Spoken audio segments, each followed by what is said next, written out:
fast. Okay. I put it back to normal speed. Whatever. I don't care. You only hurt yourself. Yeah, because I'll be missing all kinds of stuff probably.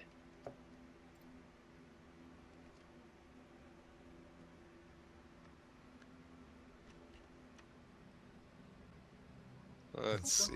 Complete. You guys are 50%. Oh, I'm going to send my construction ship there instead. Oh yeah, I need to start building stuff on my, because I almost got 2 pop on my home planet that are just living on temperate terrain. They're just kind of hanging out.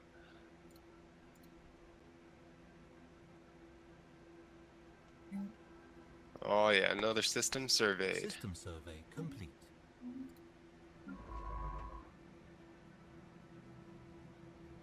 Let's survey that system. Anomaly found.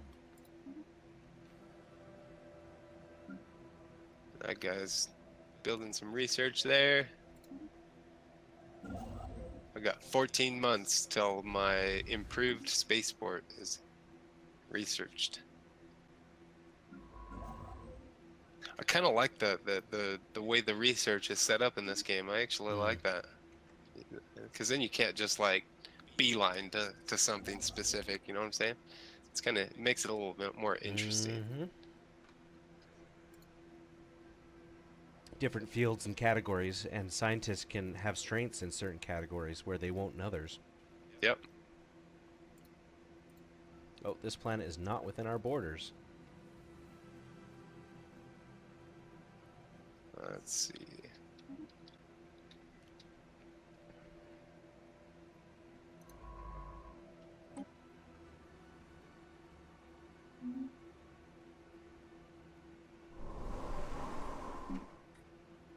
Build that over there, sure.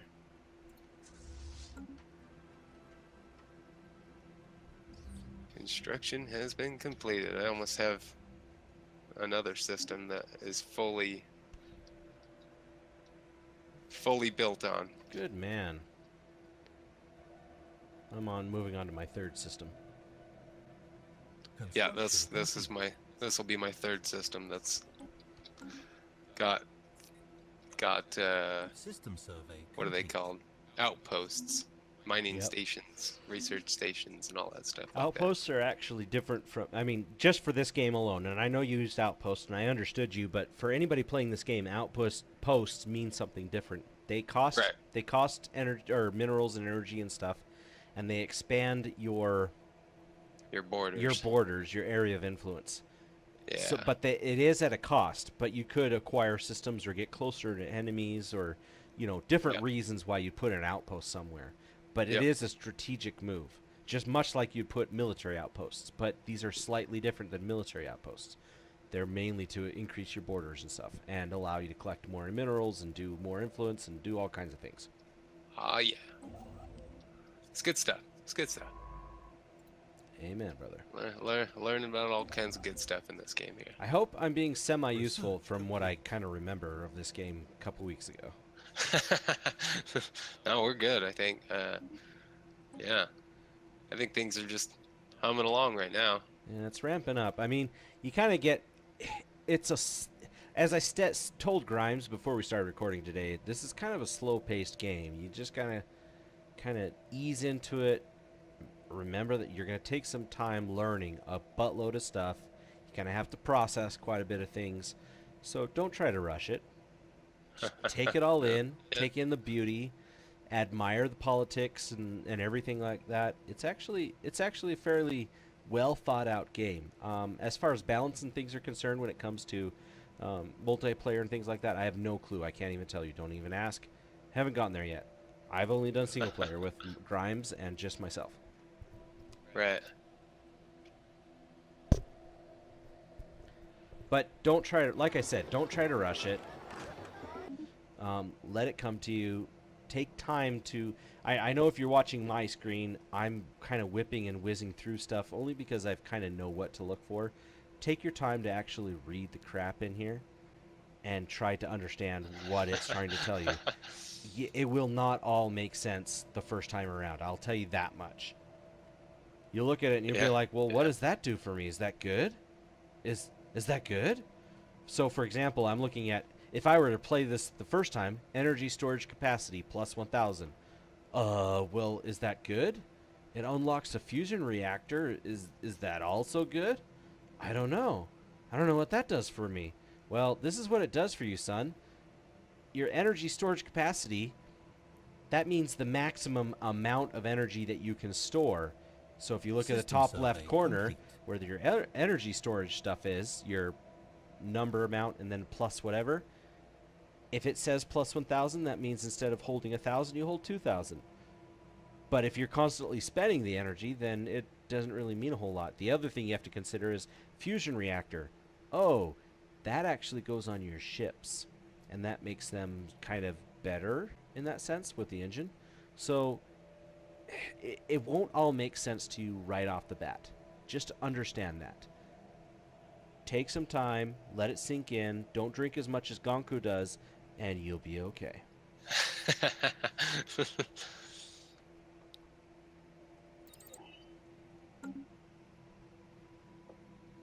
All right, I got another point in my traditions. I have the warrior mindset. Oh yeah. Yeah, I might have to avoid you guys.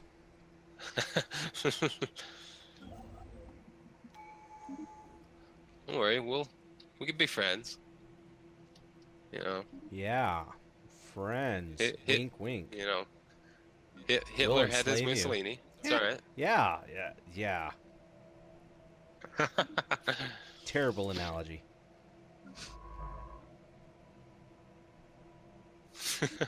Here's another little tiny annoyance in this game. And I say tiny because it really doesn't matter that much. But when you're in a map view and you're looking at all the different systems, and so in the system, as you'll see with my cursor here, I'm hovering over what's all the system itself, the star, and there's a line either going above or below it. And then there's a hexagon above or below it. That actually is the three-dimensional space that system exists in. So if you hover your mouse over, say, the hexagon that's above or below it, you're actually not selecting the system. In order to select the system, you actually have to put your mouse over the little star. Oh, yeah. This is kind of, this is really minor, but it has driven me nuts ever since I started playing this game. It's like, oh, geez, my hell, I have to move my mouse like 0.2 inches over. Yeah. No, I understand that. I find myself, I'll click on the name or I'll click on the planet thing, you know, and it's like, what the heck? Yeah, right? I mean, I know it's a tiny, menial thing, but it does make a difference in a game like this. And it's like, dude, can you just... I understand that space is not perfectly flat. Can you just assume that it is, though, for the sake of the game? Yeah. It's like, and here's another thing. I guess I didn't emphasize this at the beginning. There are three-dimensional rotating and video, sit camera controls in the game. Yeah. And if you're into the cinematics of any of the games, I'm not hating on you at all. Actually, it's very admirable that you like cinematics in all these games. For example, Sins of a Solar Empire, beautiful game. You can really get great cinematics from it. Same with this, I imagine. You can actually right-click and move your mouse around and get kind of more three-dimensional views. This is just a pet peeve of mine when I'm in any strategic game.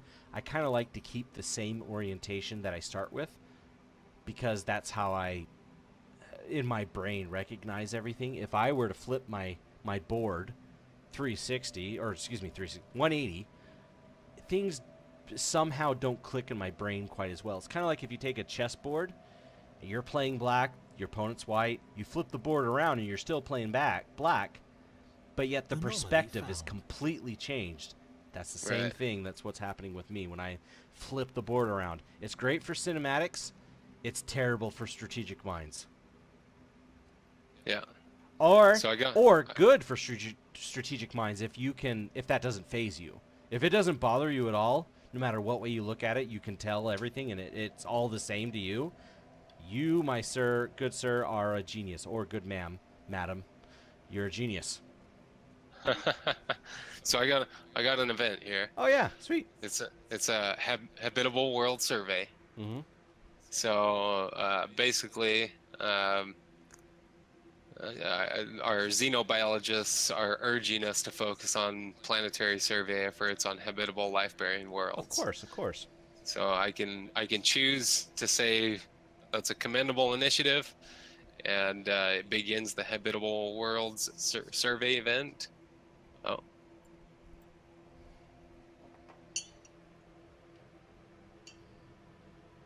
Or I can say we have more important matters to focus on, and it increases my influence by 20. I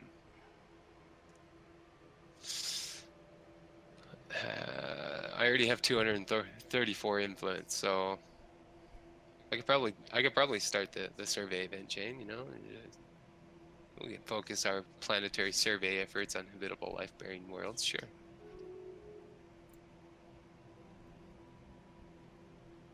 All right. It's kind of an interesting thing there.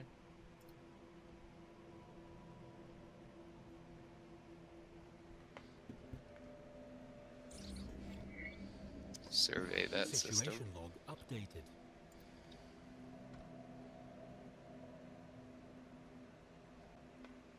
And I'm almost there to be able to build mining stations. Good man.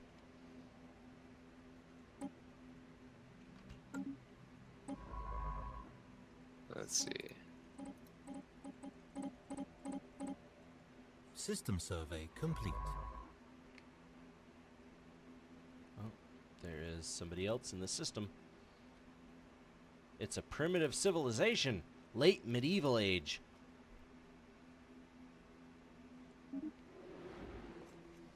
You haven't run across that yet, have you? I haven't personally, but I've seen this. So are you going to kind of guide them and uplift them, or just observe them, or? Well, the first game I played with the same species that you're doing, I actually just observed them for a long time, mainly because I didn't know how to interfere with them and guide them. If I knew how, I would totally be on top of that, like, yeah, we're gods and you must worship us. Or something of that note, or just flat out enslave the race and just go with it. But Right. I didn't know what to do or how to do the first time around. Ah. This time around, I still don't know what to do or how to do, so I'm just going to kind of let it be for a minute until I figure it out. Let's see. I got some more research coming. Let's Building see a colony ship. I had 500 plus minerals. I am building a 350 mineral colony ship, and that leaves me with 180 something, and now I'm 215. Nice. Yeah, buddy. Racking it. Doing way better than I did the first time around. I hope I'm doing okay. I'm sure you are. I'm sure you're doing better than I Yeah. did. Well, I got the impressive tutelage from Gankhuu over here, so. I have no idea what you're talking about. System survey complete. I am not a teacher. I don't care what anybody says. I never taught English in Russia, and I never taught anything to any of the techs that I now am over. So, yeah, I'm not a teacher. Shove it. Let's see. I think I'm gonna focus on mineral production. I need to up that a little bit, I think. Try it best you can. Don't starve your And people, though. And then I'm going to I'm going to change a policy. build a colony ship. So my policy states that food stock piling is kept to a minimum. I'm going to change that to balanced.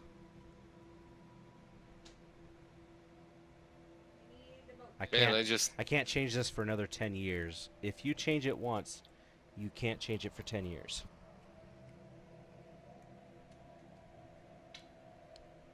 I just surveyed a system and it had 2 planets in it, and they were both barren. One was, and one actually one was barren and one was toxic. That sucks. Yeah, talk about a bad system. Bad systems around you. I actually have 2 habitable planets around me in 2 separate systems. Both of them are desert worlds. I have a few habitable systems actually, but Special project. I don't have any colony ships to Construction complete. send. Yeah, they're expensive. Like I have one that's 90% habitable. It's a continental world. It's a wet climate, kind of like Seattle. Maybe that's what I'll call that planet when I colonize it. It'll be Seattle. Let's see, and then No offense to anybody that lives in the western half of Washington. By the way, I've lived there. I was born there, so I can make fun of that. That's true. So. You can make fun of it. I lived there for what was it? 2 years? I can't even remember. I'm going back there for this summer for a wedding. My wife and I think we're going to drive out there. By the way, it's like $300 and something per person. Well, guys, thanks for joining us once again. This is R. Grimes. Thanks for joining me and Gankhuu and some Stellaris. Make sure to like and subscribe, and we'll take a break from here, and we'll see you again next time. Thanks.